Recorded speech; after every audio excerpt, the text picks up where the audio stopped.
Hello and welcome to episode 9 of the DealerPod, the podcast where we talk to motor trade industry experts nationwide to find out about their businesses and gain any insights that they may have to help you with your car sales operation. My name's Stephen and I'm joined as always today by Scott and Martin. And today's guest is actually a personal friend of mine and Scott's. He's the owner of Bellevue Vehicle Sales in Newcastle upon Tyne. You may have seen him taking no prisoners in one of his Facebook group comments. Ladies and gentlemen, I'd like to introduce you to the man, the myth, the legend, Mr. Mazir Ali. How are you doing, Maz? You okay? Very good, thank you, gents. Very good. Was that good enough intro for you? Do you think I should have Yeah, laid it on thick? Should I laid it on thicker? I think you could have went a bit more. I'm not a very big-headed person, so just the name, what I do, is perfectly fine. Maz, I think we'll just start at the start. Can you just tell me about how you got into the motor trade and a little bit about yourself and how you've got to where you are? Yeah, absolutely. So, how did I get in the motor trade? Accidentally, I suppose. I mean, I'm one of these people where academically I've achieved, but without trying. I didn't find school very interesting. I was more into sort of taking things apart and putting things back together. So I'm quite mechanically minded. When I was at school, I engaged with the teachers all right. I made a lot of friends. However, I didn't take the whole sort of education thing seriously. So when it came to GCSEs, I wasn't interested. I scraped through.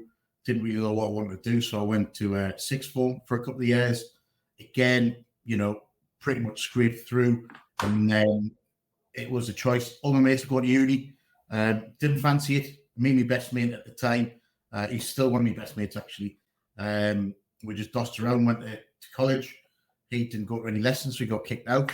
And then I was left in this big college by myself. And I thought, right, I'm going to have to leave.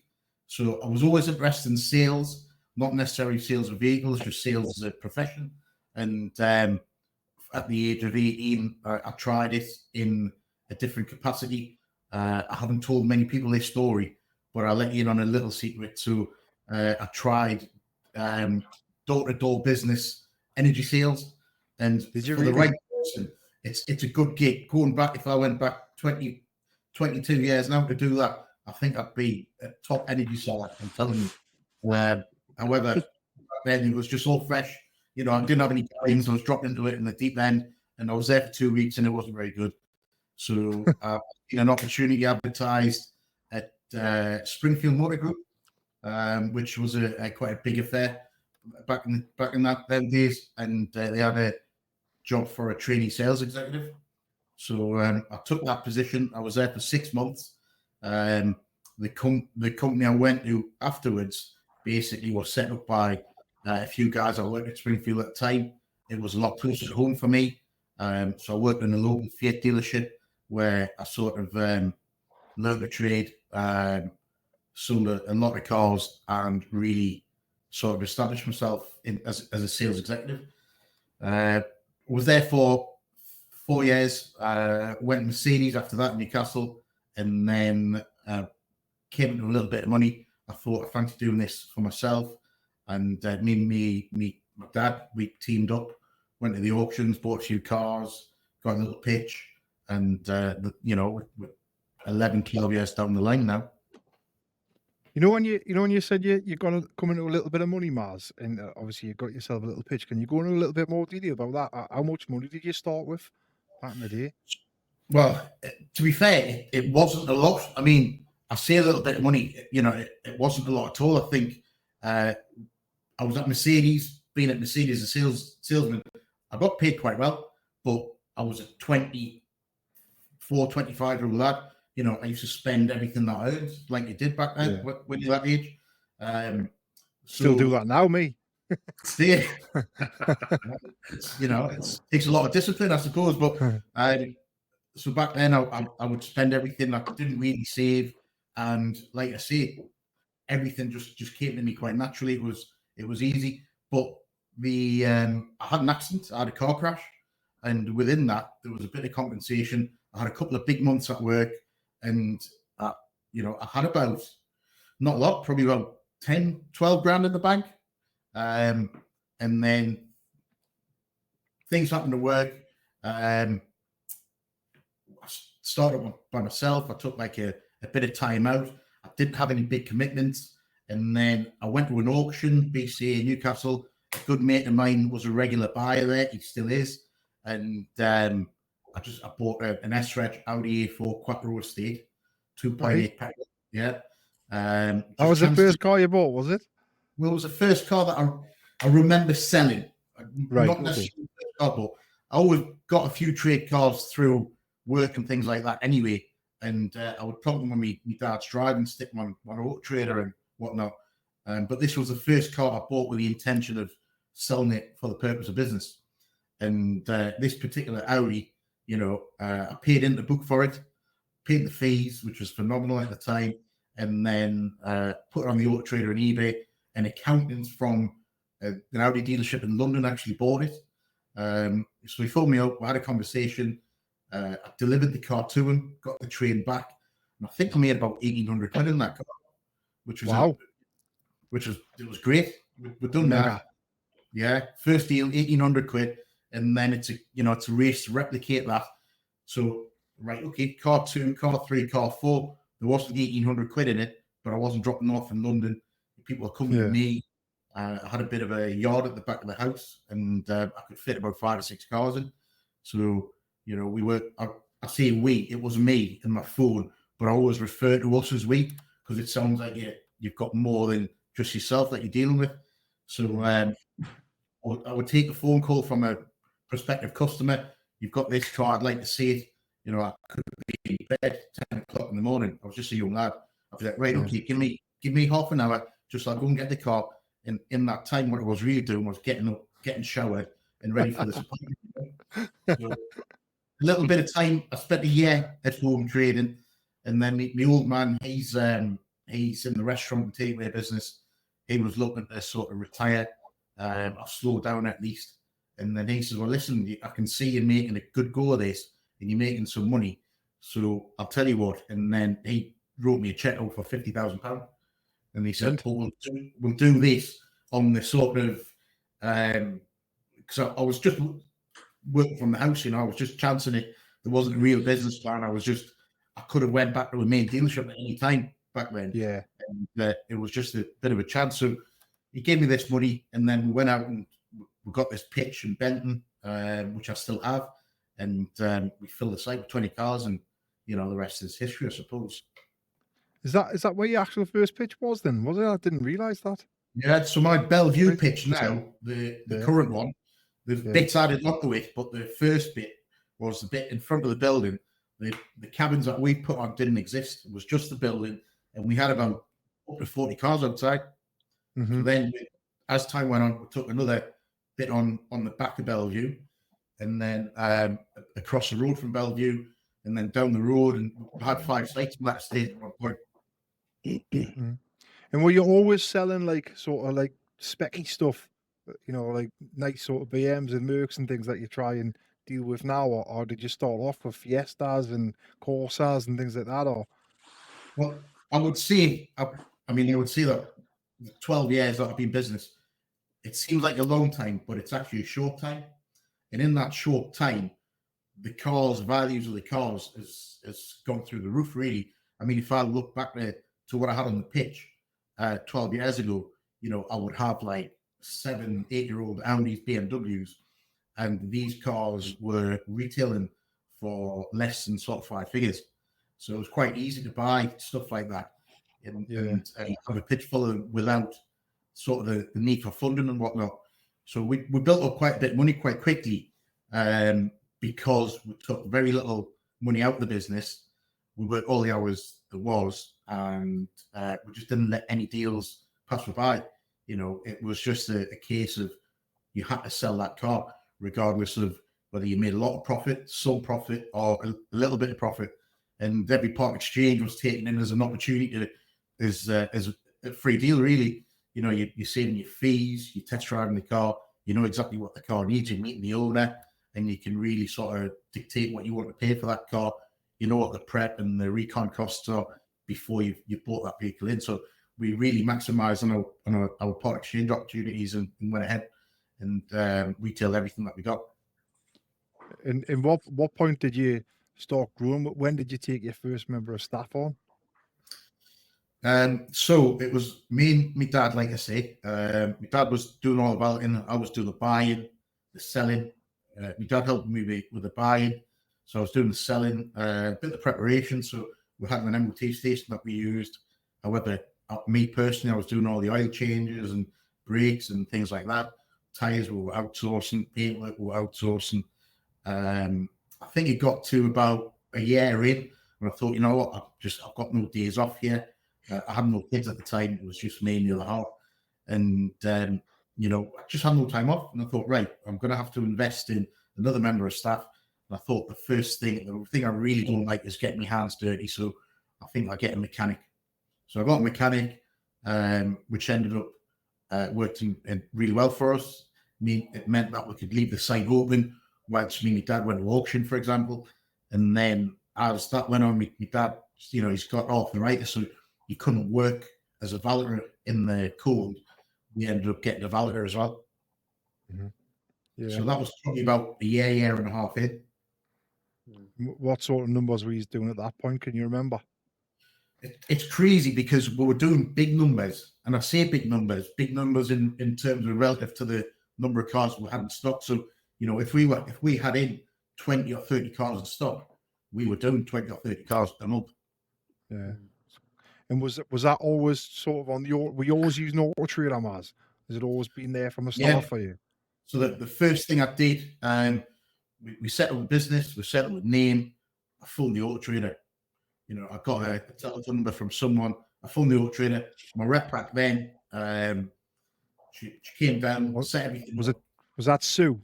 Yes. Sue. Yeah. Sue, yeah. I dealt with Sue. Yeah, I dealt with that. That's nice. But Sue, you know, for me, the reason I've stayed on the Auto Trader for this long is I had a really good connection with Sue. We got on really well. We had a laugh. She was very professional. She helped me out a lot when, you know, because we all go through stages when you think, right, you know, we're quiet. Why we're quiet? Actually, you know what? I'm giving the Auto Trader too much money. You know, I need to reduce my costs. And then you think, well, actually, well, no, not really, because they are partly responsible for driving all this business to you, especially when you're new. And throughout the time I've been with them, when they've introduced new products, because I get on with Sue and I've got on with all the reps, you know, instead of being scared to come and see me and get battered about how much it costs and all the rest of it, I embrace and I utilize the fact that I'm paying these guys, the experts, to advertise my cars, and I really want the most of my money from that product. So I will ask questions, I'll ask them how to maximize this and that, and she really helped me. She really, really did help me. You're a big advocate of the Auto Trader, aren't you, as well? Well, yeah, because, you know, it depends sort of how you market yourself in your business. I mean, it's no secret that I've got a lot of local competitors, Scott being one of them. And Scott's business is phenomenal, great, and he gets a lot of repeat business, which is fantastic. But to do that, you've really got to have the sort of procedures and database and someone marketing them, keeping in touch with them, and that sort of thing.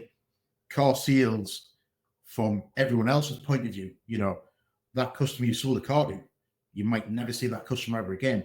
However, when you've got your Auto Trader on the go, you've got new customers coming all the time. So the hard job is to retain your customers and get them coming back and buying cars off you again and again. The easy job is to put them in the Auto Trader and attract new customers. So for me, the Auto Trader, once you've sort of mastered and you understand how it works, you can really use it to your advantage. And you think is DR is what people make out? Because I do. Yes. I think it's actually cheap for what you get, really. I think it depends on your strategy though as well, though, doesn't it? You get your pricing strategy. Yeah. Yes and no. If we went down the marketing of the way you market, Stephen, then Auto Traders it's a drop in the ocean. Yeah. You know, probably exposure that you get. But on the other side, it's a lot of money compared to their competitors. You've got like your Motors Group, you've got Car Gurus, EA Cars, the new ones that are coming out, Sun Motors, and then various other platforms, which I can't name off the top of my head, but they're 10 times, 20 times, 30 times more expensive to be on the Auto Trader. Do you not think you get 20, 30 times more exposure though? Well, you do. Of course you do. I mean, if you look at how many cars the Auto Trader's gotten for sale today, it's in the hundreds of thousands. And then with that, if you look at the amount of customers that drive to you, if you look on your portal, which you take it for granted, but you can see how many customers have looked at your cars. And if you take the report seriously, you will see you get a lot of traffic to your business. So, but it's not about getting the traffic; it's about getting that traffic and then making sure you make the most of it. So your adverts, making sure you've got your number of pictures, your videos, your descriptions, all that sort of thing. And how are you going about standing out from everyone else then using that? Well, we don't, not at the moment, because we are going through this massive expansion sort of process at the minute with both our sites, and it has to give somewhere.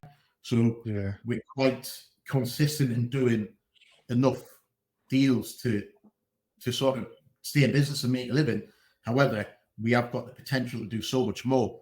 The biggest thing that held us back is our previous site. We had 100 cars on what was arguably a 60, 70 car site. So now that we're in the middle of a big move to our new site, we've got on the agenda more staff that we're advertising for at the minute. I'm in the market for a photographer, videographer, I'm in the advert in the market for someone that will take care of sort of manage the prep between our sites as well. So our intention is get our advert quality better, which is every single vehicle have 60 to 100 plus pictures, to have a personalized video of every single car, and the advert's written to perfection, really. No bits of spec mixed out. The accuracy in like the description of the colors, the names of the colors. A lot of you guys go to the trouble of putting the source of the vehicles in, a very descriptive sort of a description of the service history. All this really helps engage with that customer, because instead of selling a bit of metal, you're now selling a bit of metal with a bit of history, and it's everyone knows what to do, but putting it into practice when you've got a volume dealership is very difficult. Yeah, I can imagine it will be. It definitely will be. Are you working from your new site now, then, Maz? Are you in there, or are you still at the old place? No. I'm in my brand new office, which has been here for about 2 months. However, the new site, we haven't had any electricity in here. We've been relying on an old generator. And funny story, I bought a brand new generator and it broke down after 20 hours. So I spent a bit of time on Marketplace and I bought 2 old generators, and they've sort of seen me through. And then last Friday, after waiting for nearly 4 months, the Scotch Power came in and fitted the meter. So we've got electric now. Oh, Looks good. Yeah. Like coming into the 21st century.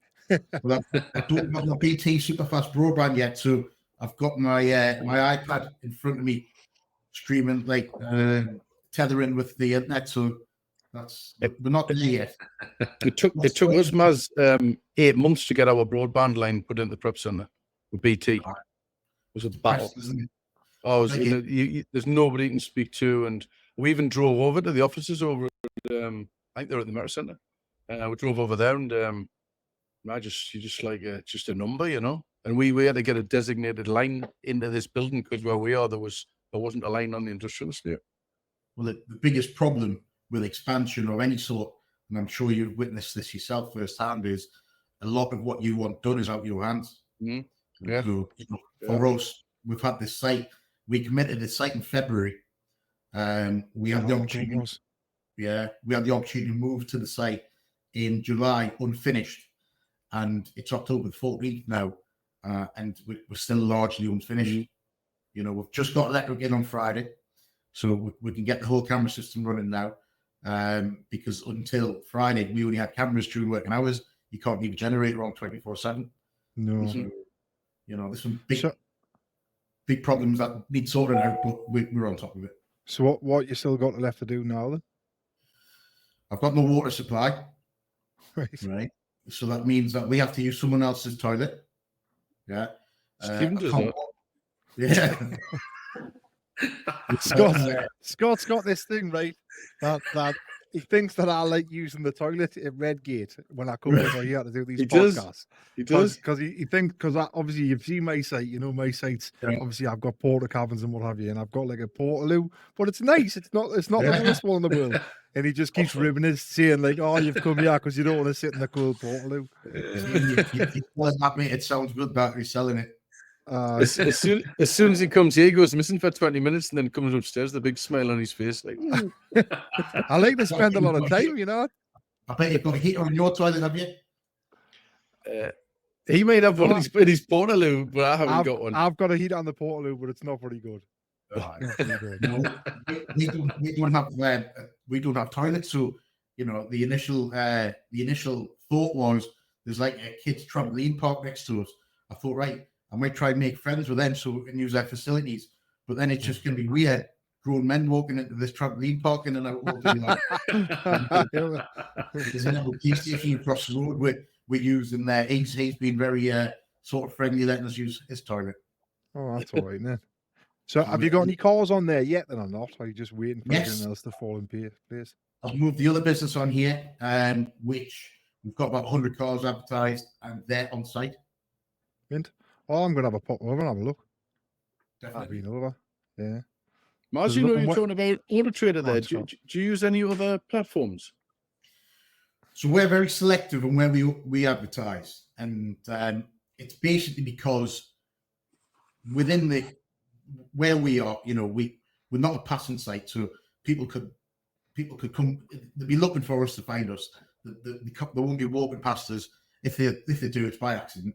So we have to make sure we maximize where we are sort of digitally. So we are on 3 platforms: Auto Trader, Car Gurus. I'll come back to that in a sec. And we're on with AA Cars. We were on with the eBay Motors Group for a very, very long time. Alongside the Auto Trader, when I signed up, Richie, we had an eBay Motors subscription as well. However, they've obviously changed it for you guys that have been on it before. They've changed it a lot over the last few years, and it's just not the same product that it was sort of 12 years ago. And you don't have the same level of exposure. You don't get the same level of inquiries. So we've come off eBay Motors Group for both businesses, and we're just on those 3 platforms. Car Gurus, I said I'd come back to that, and it's because we've always had a free package with them. However, I've got a great rep on the other end of the phone at Car Gurus, who did me a deal on like a paid package, and where it reveals like the customer's cell phone numbers, email addresses, that sort of thing. And I'll be honest with you, it makes a difference. You know, particularly at Time Vehicle Buyer, where we've got our cheaper cars, we're getting some good quality inquiries through. Yeah, I concur with that. I've done that before. I just keep reading on like, you know, different Facebook groups and things that are out there, all the dealers that are on there, and all I hear is just complaints about how bad Car Gurus are and how they're all fake leads and yada yada yada. So obviously it's not the case. And well, you say that, and I was probably the biggest sort of complainer because it's just if I don't like something, I really don't like it. And we can't. Oh, we know. Yeah. Give them a few chances, and then just the last time round, I don't know whether it's a rep or what, but I just managed to get I've got a good relationship with this fella, and the packages that we've got, I'm not paying daft money for it, and for the amount of leads that we get, you know, even if it's just talking to people, it's keeping the lads busy and converting them. The conversion rate's not up there with Auto Trader. However, you're not paying Auto Trader money. Mm-hmm. Yeah, of course not. And you've got your cars, you know, for example, if you hadn't put an Auto Trader or you ran out of slots, you've got your cars on Car Gurus, and you'd be surprised how many cars we put on an Auto Trader that we sell. And it's just like, where have you seen it? Well, actually, I've seen it on Auto Trader. Well, that's a lie because it's not on Auto Trader, but I'm just writing that down anyway, you know? Yeah. I think that's like the go-to response, isn't it? I just seen on Auto Trader, mate. And sometimes you can't get the real truth out of them. Sometimes they don't even know, do they? No, I mean, the Auto Trader's obviously it's established, it's out there, and it's on the tip of most people's tongue. So, with regards to car advertising, it's the first thing you think of in this country for certain. What about AA cars, Maz? Do you get any? Have you sold any cars off that, or do you just use it for the breakdown package what they offer? So we have sold cars from AA cars. So AA cars, the reason we went with AA cars, one or two things. I think the branding AA adds a bit of credibility to, especially at the time the smaller site, we're a very new business. They allow you to use their own branding. You've got to follow their rules, which are very reasonable. And the customers inquiring through AA cars, you don't get a lot of them. However, the customers that you do get, you tend to find the quality of the inquiries quite good. So we've been advertising with them for a couple of years now. And although you couldn't rely on to be your only advertiser, you get the odd deal, and you've got the added benefit of you can give your customers 12 months AA cover free of charge, which saves the sort of need the recovery vehicle should you put a car out and you have to get it back. Mm-hmm. Earlier you were obviously talking about how you started and what have you. Where you now then, obviously you've moved to your new site, and you mentioned you've got 100 cars on there. I think you probably have plans to have more on there, if I'm right. Where you at now as a business? What are you amalgamating? Because you've got obviously you mentioned it before. You've got is it TVB as well? Time Vehicle Buyer. You've got that as well. Are they like going to come as one on the one site? Are you still keeping the old site? How many staff do you have? What sort of numbers are you doing? Where you at now as a business? 12 years later. It's it feels like it's just been work in progress for the last 12 years, working up to this sort of point. So the site we're on now will comfortably hold about 350 vehicles. Is it as big as that? Is it? It's a big site. Yeah, really big site. Our total group stock is over 300, of which we've got probably about 200, 210, 20 advertised. So we've got a load of souls waiting to go out, which we've just got a new website. They come off immediately. Then we've got a lot of stuff, and I'm sure you've all been guilty of it, but not as much as me, where you'll do a deal with a customer, you take a part exchange, and it's got a fault, it gets pushed to one side. Well, the sites we've been on, being pushed to one side has meant being buried behind 5 or 6 vehicles. So those cars have got to the point where they've never really been looked at and had any work done and all the rest of it. So I've collected a lot of those. And then what's been happening is because we've moved site, all these vehicles are suddenly freed up, and we're pulling sort of cars out that we've had in stock for 6 months, 8 months, which needed mechanical work. They're getting done and represented and filtered back through the system. So we have at the moment about 200 vehicles advertised, 100 on each. When Bellevue moves to this site, our stock will grow to between 220 and 250 between the two sites. In terms of what we hope to achieve, we're very close to it, but we want to achieve sort of 50 to 66% stock turnover per month. So in real terms, at the minute, our target is 100 vehicles between the two sites. Going forward, we're looking at sort of between 1 and 150. I think you'll do that. I think you'll do that. It's doable. Well, that size of site you will. Which we've got the infrastructure behind it. We've got so our old site, the Bellevue site, like I say, it's a 60, 70 car pitch. That's now being turned into a workshop. We had a body shop, which we closed. We now outsource our bodywork. Valet, so our old body shop is now our valet bay. We're building a valet bay on this site. So we're just looking at it's not just the case of having that many vehicles. You've got to have the support behind it. Staff-wise, like I say, we're recruiting for more staff at the moment. My workshop's fully kitted out. I think I need 3 more valeters, and then someone to do photographs and things like that. And then that should be us flying. So how many staff will you have overall when you're fully? I think we're somewhere close to about 30 at the moment. With the staff that we require, we will tip over 30. And how many sales execs you got with that? So we got 4, two at Right. each site. Yeah. Their target to do a minimum of 20. Realistically, they target themselves at doing 25 to 30 each. We had a sales exec do 33 last month. We had a sales exec do over 40, not last month, the month before. Mm-hmm. So big numbers. Decent numbers, yeah. I reckon you should go back on sales, Miles, because you'll wipe the floor with them all, won't you? But this is the thing, this is what I've been telling them. I'm a born car salesman. It's, if I could just ignore my phone, I think I could outsell all of them. I think I'd be looking at like 50 a month easily. I keep telling that to my staff. I keep saying I don't want to be too busy. That's why I don't sell cars anymore. Yeah. So Well, truthfully, I still get a buzz from getting that customer in. I'm looking at this, all right, and I'm looking at this, and the other garage, and then getting pen to paper and getting a deposit off them. I still get a buzz from doing that deal, So for me, never leaves you that. Key part of the job. Maz, what about products? Do you do much products in finance, or are you mainly into just selling the car? So for us, the first and foremost, you've got to sell the car. Without the car sale, you've got nothing. On top of that, we're quite so we don't rely on products too much, and we don't push products too much.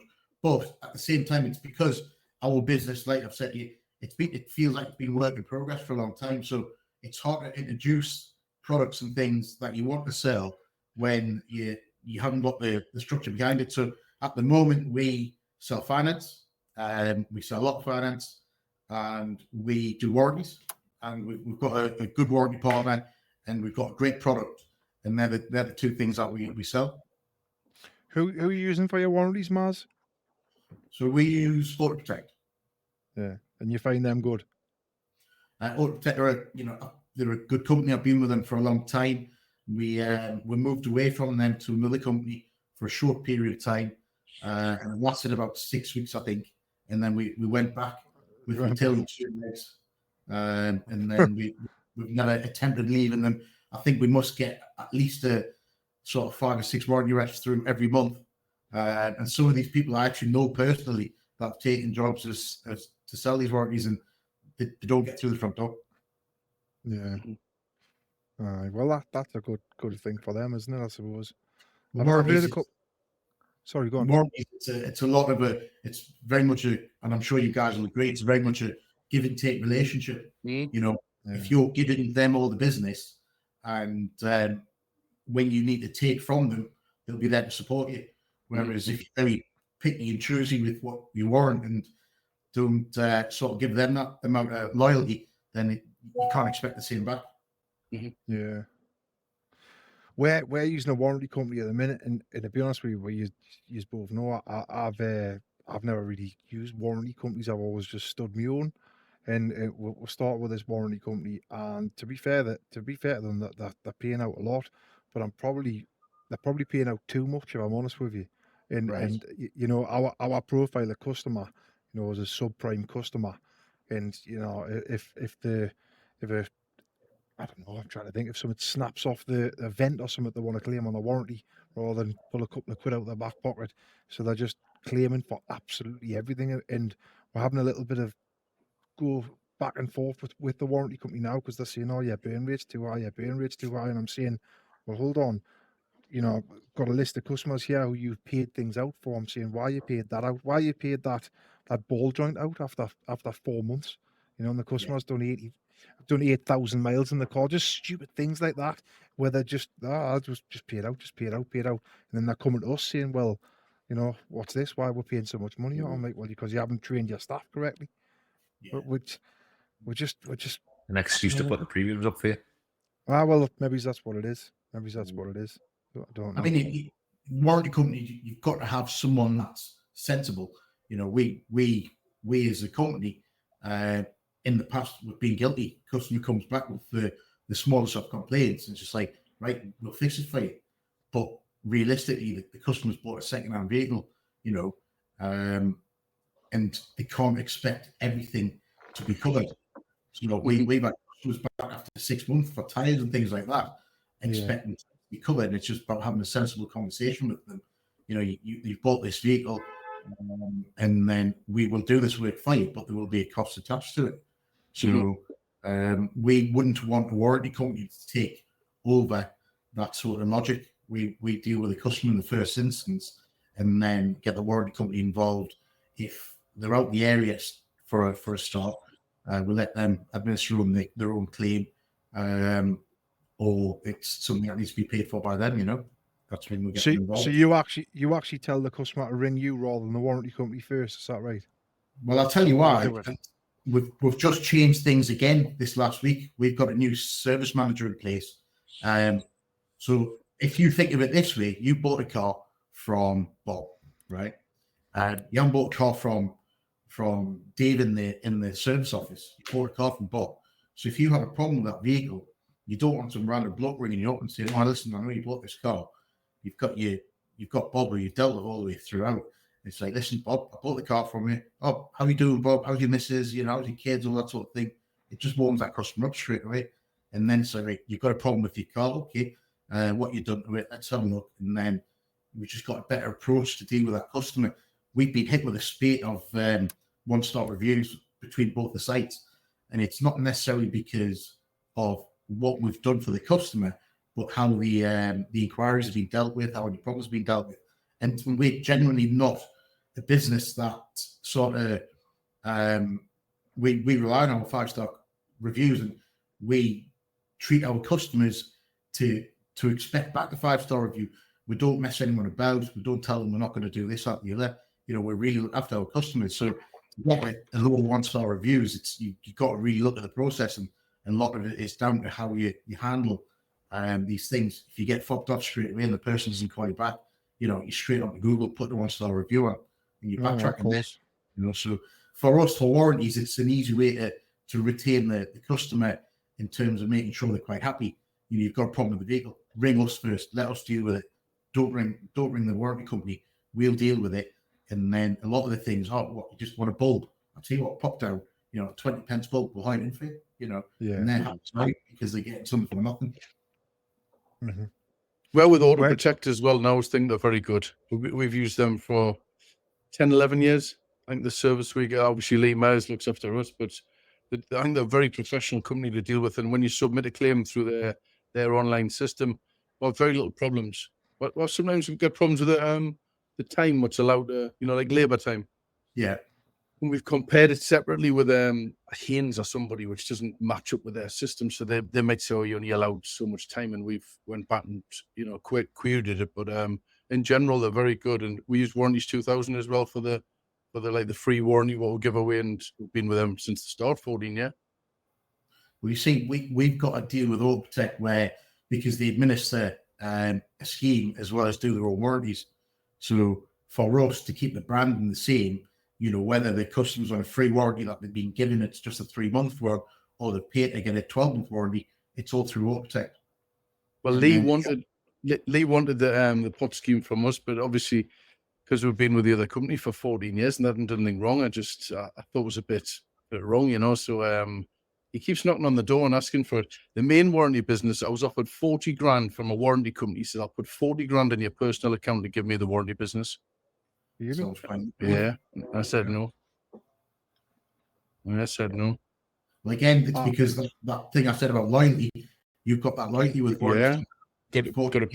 They haven't done you wrong, so why would you want to change? Yeah, exactly. It's like building relationships, isn't it? And you help each other. I've got that with Auto Protect. We've used that for a long time. And I'll be honest with you, I very rarely have to speak to my rep, whereas the other company I went with, within 6 weeks, every single claim, I was on the phone to him. "Can you override this? Can you override that?" Mm-hmm. It's just like, I haven't really got time for doing this. Mm-hmm. This is the whole point of outsourcing the warranties. Yeah. We found that you've just, our sales lads are just chasing the warranty company all the time. And it's like, well, why we're doing this, Well, so I did a warranty clean. I did a warranty clean with Auto Protect last week. Just our new service manager, he hasn't had to use the system yet. Because little things, if a car comes back and it's got a, I don't know, part warning light on, for example, you're not going to put that down to warranty. We just administer the cost ourselves only. So we don't get them involved unless it's something that we really have to. So anyway, I put a claim down. Customers have this vehicle for 3 years. We extended the warranty year on year with Auto Protect, and the car came in for an injector. The iClaim system.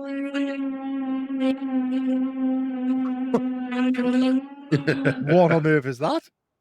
We're opening a dentist surgery next door, and you must be doing the filling.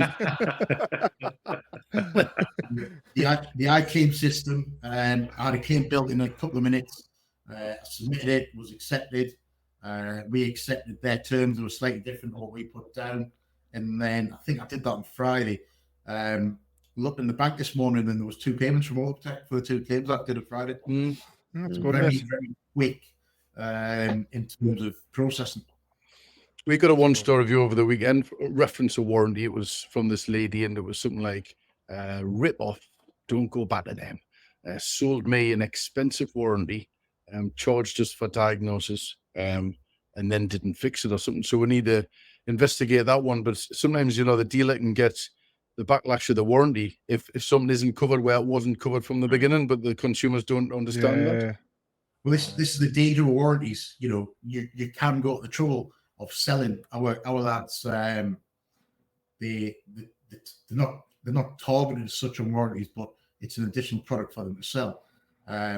However, we give it a 3-month warranty, and then automatically by then selling a 12-month warranty, you extend your liability with that customer. So although technically you've moved the liability onto the warranty company because you've administered it, and because we want to take charge of the contact, we're essentially giving that customer 12 months worth of warranty. So when it comes to a fault, they're ringing us. If we're really busy, like we are all the time, especially the workshop, we might not be able to get that customer in for 2 or 3 weeks. But putting these worries out, what you're doing is you're getting a lot of that exposure back. However, we're now seeing it where customers are out of that 12-month warranty and just say, oh, actually, you know what? I just need a pair of tires. Can you quote for that? The car's due an MOT. Can you do that? My son's car needs a service. Or this light's on. Will you have a look at that for us? And it's, if you wanted to build a sort of customer base for your workshop, I think off the back of the warranty, it really helps. So is your workshop retail as well? Have you got that side of it, or? It hasn't been for a while. Someone's getting a filling again. I don't. It's not moving here. It's one of you guys. Where's that? Is that come from your place? Come from you? No, it's I think it's coming from Stephen's tummy once he's lunch.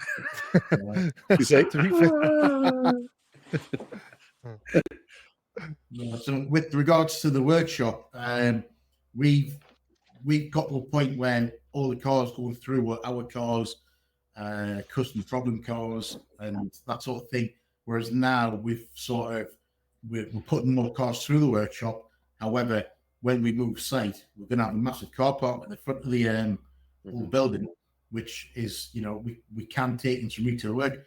I mean, I've spent a lot of time and money, investing in various tools and diagnostic machines, resources for the lads to sort of learn from, a lot of manufacturing tools, and sort of getting all the information from them as well to do certain jobs because we've had to do that job more than once, and these jobs can be quite expensive jobs to get done elsewhere. These lads are walking around knowing how to do these jobs. So we are really looking to sort of cash in on that by once we move our cars to attract those customers and do the sort of Mr. Muscle jobs that no one else wants to do or can't do because of the tooling, or the experience or the knowledge, We find with our workshop that helps with retention, because once they've bought the car, and if something was to fault, if you look after that customer and make sure the warranty, we process the claim for them, give them the car back, and everything's looked after, and that adds to the car buying experience, even though something's went wrong. But they use cars, and most of them, something will go wrong over the period of ownership, and then I think they come back and buy another car, and then something might go wrong on that car, and I think that helps for the retention. Well, it's the complete handling, isn't it? So if you've got a car, and inevitably it's a second-hand car, it's going to need something done to it at some point. Most customers are very lucky and they don't see the car back for months or ever. But some customers can get unlucky and, you know, you get that car back and for whatever work it needs. And if you're dealing with that customer in a manner that they're satisfied with, then why wouldn't they? I mean, they can buy a car anywhere, but, you know, if they bought a car from someone down the country and wanted you to look after it, they're paying you for that privilege. Whereas if they buy it from you and they've got the warranty attached to it, it's just all in house. It's all in one. We do well with service plans as well. That's good for retention because obviously they're getting the servicing for the next 2 years. And we don't really put a markup on there. It's just like fixed price. So it's inflation proof, if you like. So that works well. A lot of customers take that. What about the hot topic question at the moment, electric cars? So electric cars. Electric cars for retail. You know, we've tried it. We've had a little bit of success with them. However, you know, today I may choose not to buy any electric cars for stock. That could change tomorrow or the day after or in a week's time because the market itself is growing. There are more electric cars out there than there were last year or the year before. However, from a personal experience, electric cars, they're just not very good. I'm sure you've heard this story, but my missus has got a very premium electric vehicle. It was a lot of money. And it's currently at the dealership for a recall with parts and back order. Is that BMW? Is that the iX? Yeah.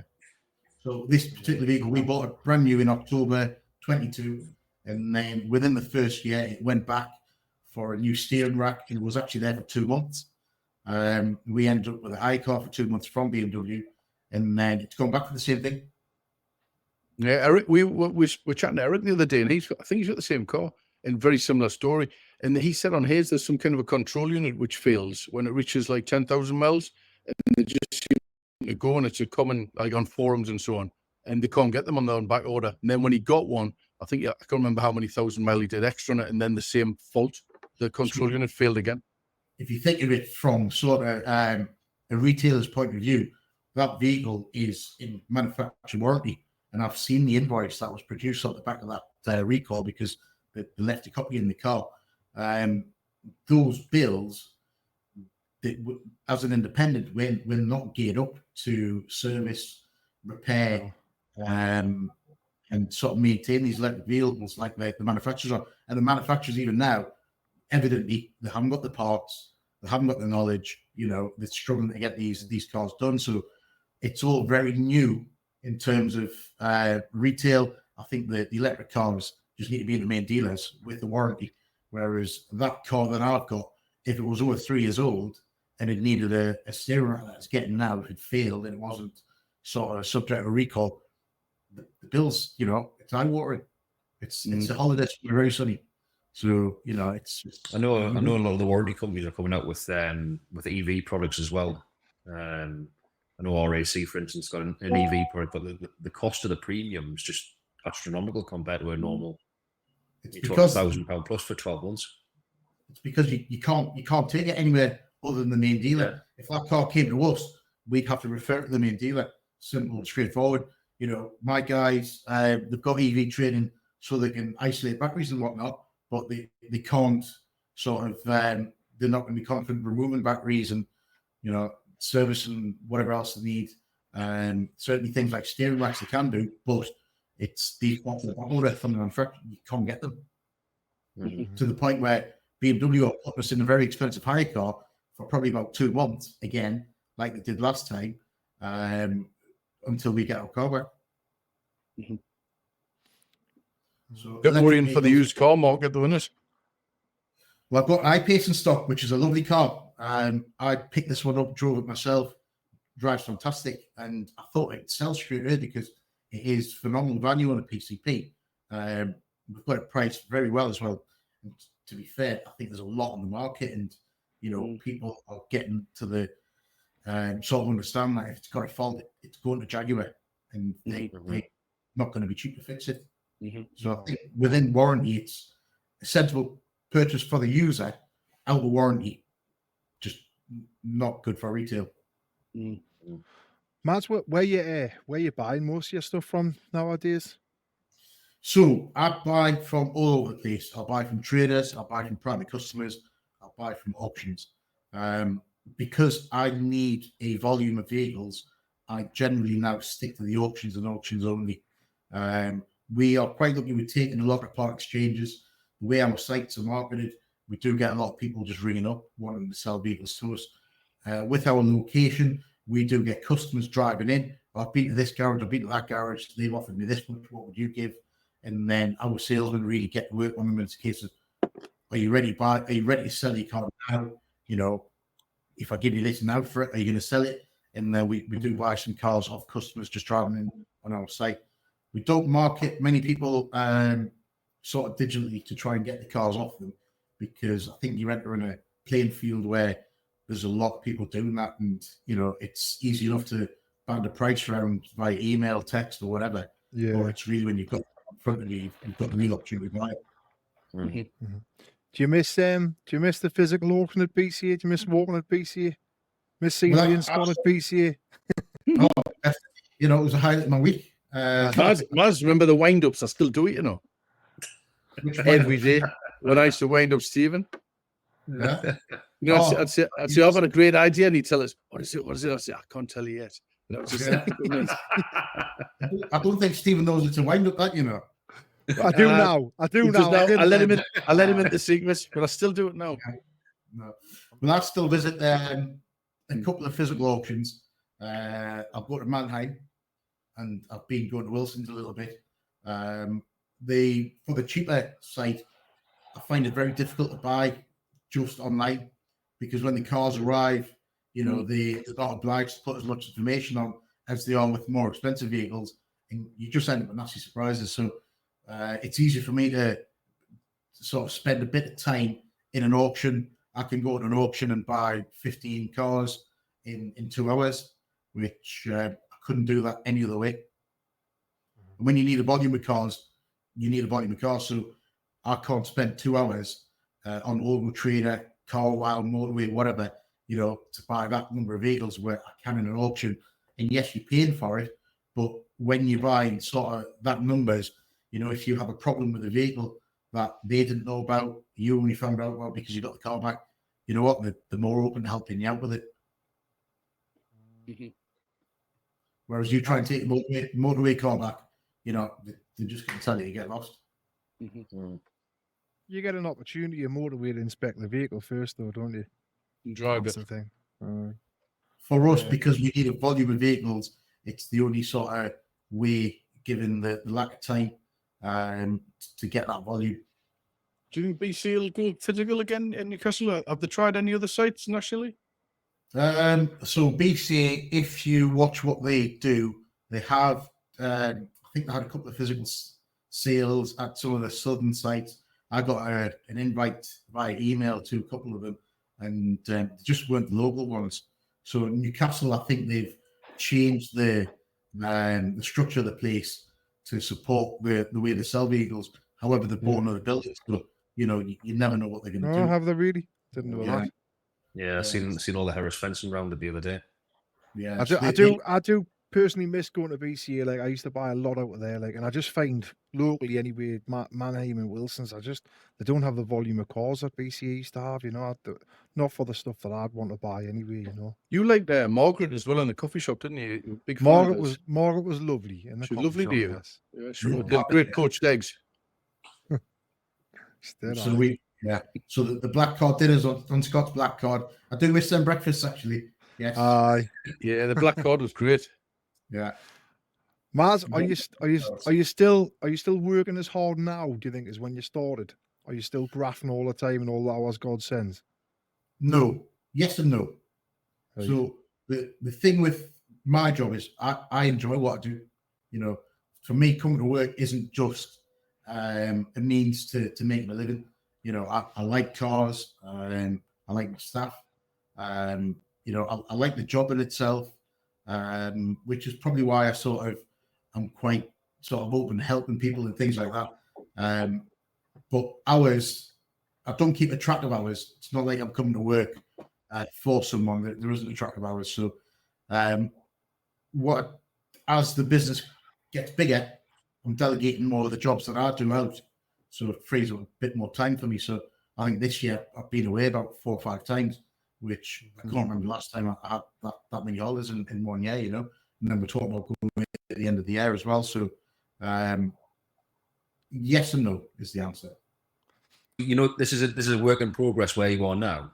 Where do you see the finish line, or is there no finish line in sight, or what do you see as the finish line isn't necessarily a place, you know. It's just the finish line to me is one thing, and it's consistency. So, you know, within business, if you can achieve a level of consistency that you're happy with, and you can do it with as minimal input from yourself, then I think that's all that's needed. So, like I said, because we've been work in progress for such a long time, working with different sites and stock profiles, staff, all that sort of thing, we've never been in a position where we can really go and aim for any level of consistency. So if we can consistently sell 100, 120 cars a month, then that is where we want to be, you know. And then you can only build on top of that. So if we can get to 120 and think, actually, by doing this or doing that, we can get to 130, 140, then you've achieved your consistency, and then you're just making the thing better, aren't you? I'm not out there to get to 400 cars, 500, whatever, nothing like that. Might even go down in terms of stock. The thing I'm out to achieve is consistency. Maz, we'll ask everyone this at the end of the pods, but have you got any advice for anyone in the Dealerway group that's maybe starting out? Any tidbits that you could share with? Lots, to be fair, but the main things: get a good accountant. You need to keep track of absolutely everything you do, and don't pass any deals by. So if someone rings you at 10 o'clock on a Saturday, wants to buy something off you, commit to it, do it, and make sure you've got that deal nailed. You know, because sometimes when these deals that you let pass you by, you don't get them again. Mm-hmm. So sell everything, do it right. Good advice. Right. Thanks very much, Maz, for coming on. Been a Thank pleasure. you very much, gents. Great. Thanks, Mars. Thanks everyone. Cheers.